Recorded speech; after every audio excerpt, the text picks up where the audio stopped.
Ur gavad un souezus zo bet graet gant skiantourien diwar ben buez a leoned e Kenya.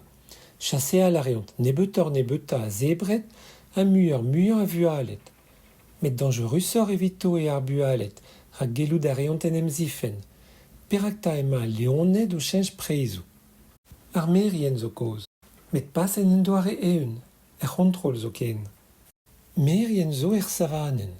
Beva a reont gwez akasia, tagusint, flemma a reont kemen loen a glas drebi ar gwez ma vevant, egise e viront zon elifantet da zrebi a da deri re a wez akasia. Met ur spesad nevez zo ruet. Merien a loubus hag a gemer plas merien ar vro. Ar merien nevez ne dagont ket an olifantet. Neuze, an olifantet a zreb hag a ziskar mui a wez akasia.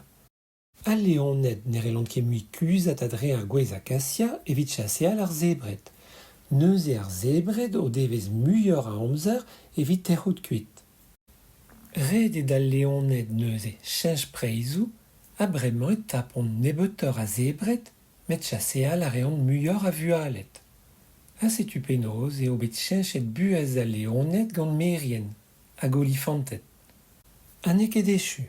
Chalet eo ar skiantourien, rak gant nebeutor a wez akasia e c'hellfez pesadoù loened bezañ en arvar, ar girafet hag ar frikorneget da skouer. Ha setu penoz eo distabilet buez a leoned hag un ekosistem a bez gant loened bihan tout.